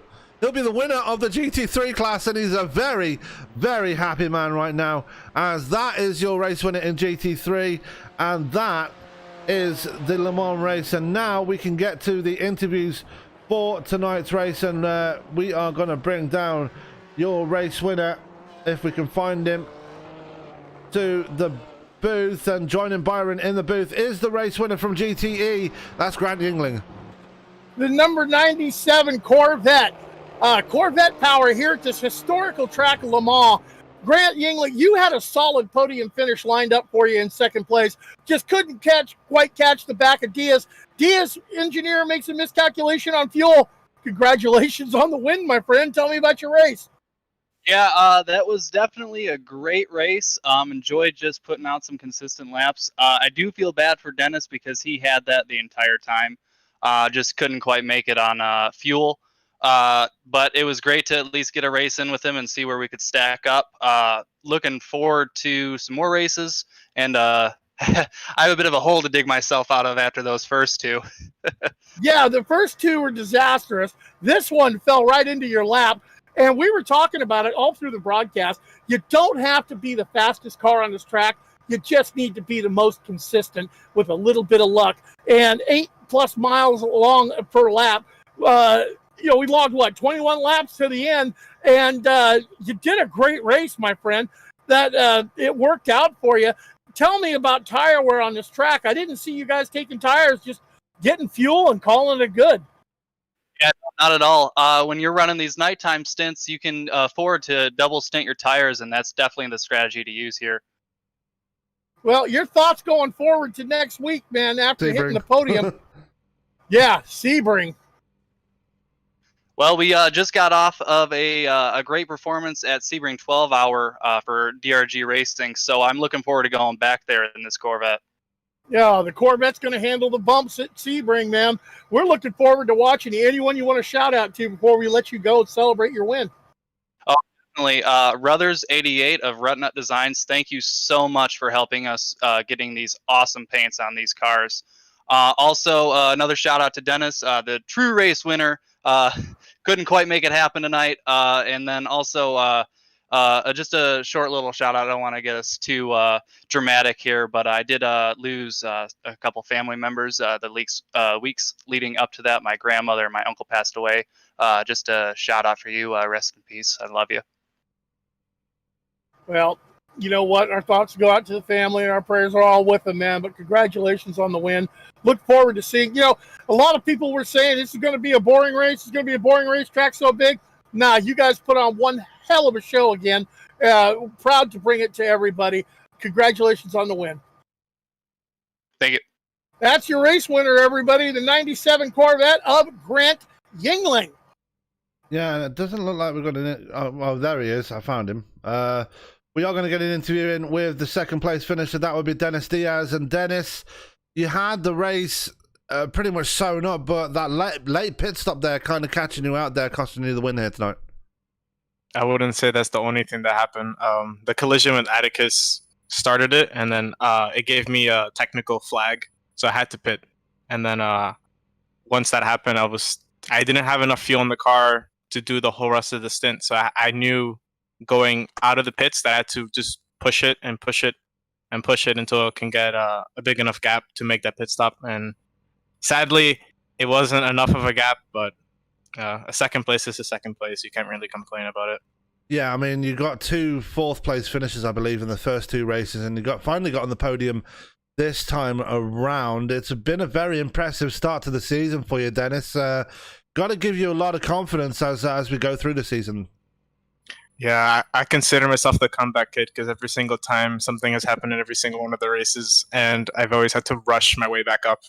So at least this time I was rewarded with some sort of podium. Absolutely. And talk about your car around here. It looked like you were absolutely on rails here tonight. Unfortunately, like you said, that collision with Atticus costing you right there up until that point. Looked like you had the speed to literally probably run away with this race tonight. In the practice sessions, I was pulling really good lap times. The car is actually really stable if you know how to drive it right. So I was just basically letting the car drive itself, and it rewarded me with a good lap time. So in practice, it was a 3:48.5 was the fastest I managed to get. But yeah, it was pretty good. Absolutely. And looking ahead to next week, we are back into the continental of North America as we head to Sebring. What are your thoughts heading into that one? It's going to be very bumpy around there. Can your BMW handle it? Yeah, I'm pretty sure. I've done Sebring before with the M8, and I know a couple tricks here and there to get good and fast lap times. So I'm more than confident for Sebring. Absolutely. And before I let you go and celebrate your second place, well, depends on how you feel at the moment. Commiserate or celebrate your second place. But anybody you'd like to give a shout out to, say thanks to? I know you've had a lot of support in the YouTube chat tonight. To friends, family watching, to Grant's grandmother and uncle. I know that he's had a tough time recently because of their passing. So we were both racing in honor of them. I guess also to my group of friends, we call ourselves affectionately the Ascended Monkeys. So shout out to them. And that should be all.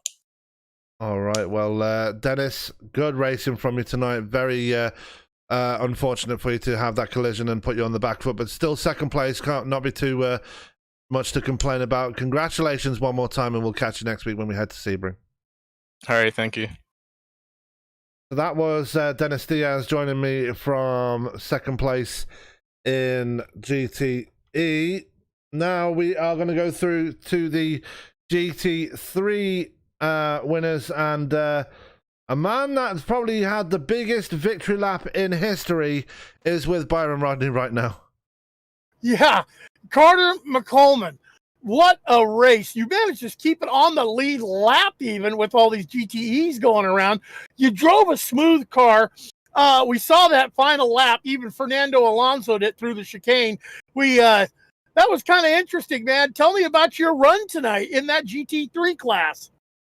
Yeah, that was a very, very interesting race. Very messy start. Did not go to plan.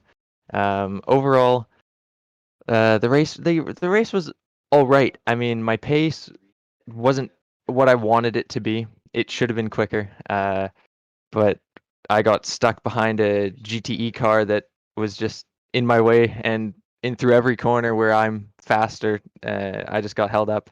But yeah, didn't get to start on pole position, even though I qualified pole. So that was a little bit of a shake-up right off the bat. But overall, happy with the pace, happy with how it ended, and I'm glad I got the win. Well, you put on a masterful show for the GT3 car around this historic track. It looked like the thing was on rails, man. It was interesting to watch you guys put on one hell of a show one more time. Your thoughts going forward are you going to be racing this car again when we take it to Sebring next week? Possibly. It really depends on testing. I quite like it now. I first bought it and really didn't like it. But now that I've given it a go, got my practice in, I'm feeling quite confident in it. Better than the Mercedes. The Mercedes is just going to be too bouncy, I think. But yeah. Well, you know what? You put on a masterful show, like I said once again, bringing it home in style for the top spot in the GT3 class. Anyone you want to shout out to before we let you go and celebrate the victory with your friends? Just like last time, just want to thank Mark Dillon Jr. for setting up this league, H4SR for sponsoring it, and for me personally, I want to thank Drive for IBD, the charity set up by Daniel Swanbeck. Amazing support from them, and I'm happy to spread their name. And then one last thank you would be to my younger brother who did the fuel calculations. Well, it looks like it paid off. Keep him on as engineer because it puts you pretty far up on the board. You even got ahead of some GTE class cars. Congratulations on the win, my friend. Thank you very much. That's your race winner in the GT3 class, everyone. Carter McColeman bringing it home in the top spot in the GT3 class here at historic Le Mans. Yeah, that was second. I will get it right eventually. 1 second. That was Carter McColeman joining us from Victory Lane there in GT3. Joining me in the booth now is Lynn Kopp. Now, Lynn, you got to be thanking your lucky stars. You made that mistake on the final lap there and capitalising from Tony Watson having his big off shortly before the end of the race. Second place again here tonight. Got to be happy with the result? Very happy with the result. Was not expecting to be here. Yeah, I don't know what happened to Tony. I had my, like you said, I had my off there at the last chicane, and I thought that was into my night. And the next thing you know, I saw my relative and Tony was getting closer and closer, and then I saw his headlights facing the wrong direction. So yeah, happy to be here. Yeah, Tony, he had a pretty big off just before the final chicane, and took it down pit road almost immediately as he did it. So unfortunate for him, but that capitalized on you, and with Carter McColeman very quickly catching up to you two, that probably leaves you and Tony Watson fighting out for the top spot in GT3 right now. Got to be looking in that rearview mirror for Carter McColeman, though. Yeah, he's fast. There's no doubt about it. He's fast. We did a lot of practice laps this week, and he just kept getting faster and faster. So, yeah, luckily we have a little bit of a cushion right now, Tony and I. But we'll kind of see how it goes. Again, that was one of those definitely endurance racing there. Just kind of keep chugging away, and good things happen this race. That it did, and you definitely put on a great show here tonight, despite the little mistakes that were creeping in there near the end. Looking ahead to next week, though, we are off to Sebring. Going to be an interesting one. Very bumpy track. Going to be interesting to see how you go around there. What are your thoughts heading into that one? Oh, not looking forward to Sebring. It's definitely not one of my best tracks. The bumps get me every time. I struggle there, but got a good week to practice and get some laps in, and hopefully get a little bit closer to Carter, and maybe leapfrog Tony for that top spot in this division right now. Absolutely, it was very good racing from yourself, and definitely a strong start to your season for yourself, Lynn, and looking forward to seeing how you do next week at Sebring. But before I let you go and celebrate your second place here tonight, anybody you'd like to give a shout out to who was responsible for putting those sponsors on the car here tonight? Well, we had H4SR and Pony Express Racing. Again, thanks. Big shout out to Mark tonight. I know we had some problems with the server. He worked real hard to try to get that solved and keep everybody in line. So big shout out to them, and big shout out to my family for all their support, and for you guys for coming out and broadcasting to everybody. Thanks again. All right. Well, Lynn, once again, congratulations, and we'll catch you next week at Sebring.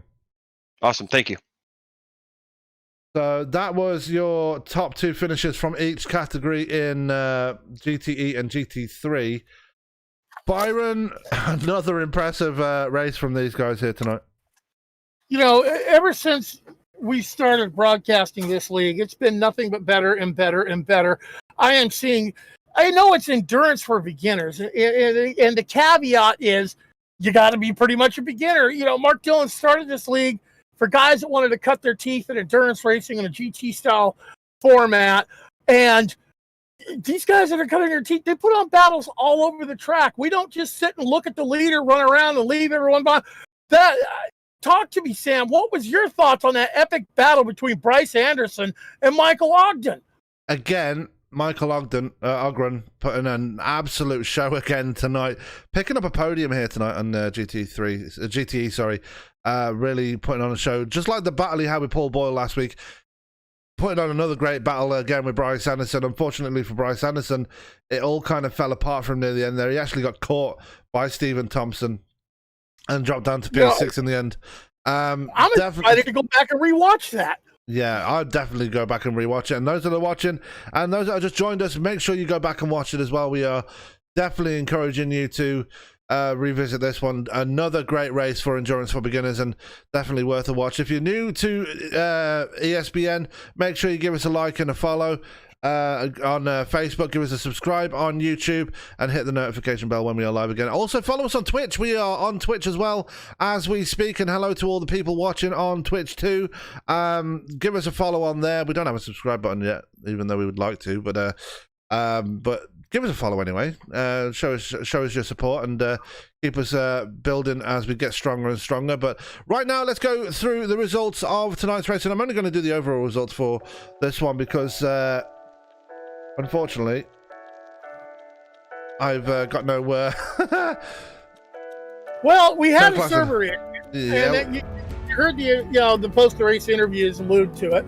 It happens from time to time. It's, in simulation racing, it's you're going to have a hiccup once in a blue moon, but I mean these guys put on one hell of a show here at nighttime at Le Mans. We saw the mental fatigue taking over on guys towards the end of the race.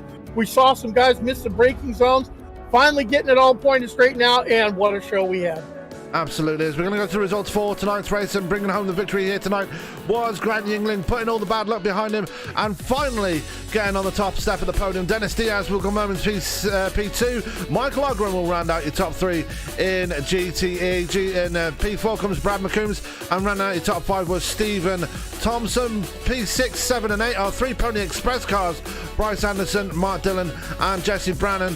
And then you've got your GT3 win. Actually, I'm going to go through we've got Carter McColeman in P9. He's the winner from GT3. Then you got Tyler Berger in P10, P11 going to Terry Cowger, P12 to Lynn Carp, second in GT3.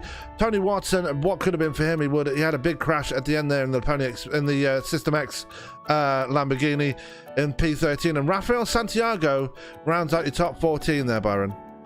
Yep, Stacker and Ehrenberger. We saw him have some issues earlier on the track, but he did manage to bring it home P15 overall. Lane Fowler in the Lamborghini behind him at P16. Marcus Osborne, had himself a solid race. We watched him just slightly under the radar, just have a good, solid performance. Came home in the 17th position. Rex Hoyle in 18th. Daniel Barnett bringing it home, the first car 2 laps down in 19th. Fernando de Oliveira, that's my heartbreak of the race. He had a fast machine. He was doing good. We saw the issues that he had, falling off the pace 3 laps down. And then finally, Mathery, he off the track a few times in the tire barriers, finally put it on the hauler, did not finish, brings it home 21st overall. Connor Daly, the lone Porsche, started at the front of the field, 22nd he'll be scored. Atticus Middleton, the lone Ferrari,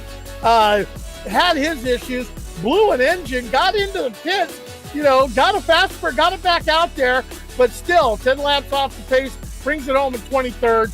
Timothy Emmanuel, rough night for him in 24th.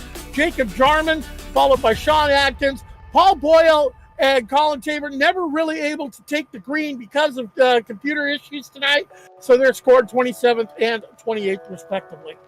Yeah, and that is your results for tonight's race here on at Le Mans for Endurance for Beginners. Don't forget, we have more racing coverage coming for you for the remainder of the week. Starting off from tomorrow, we have DOB Dirt Night with the 410s going to Lanier, and we have the big blocks going to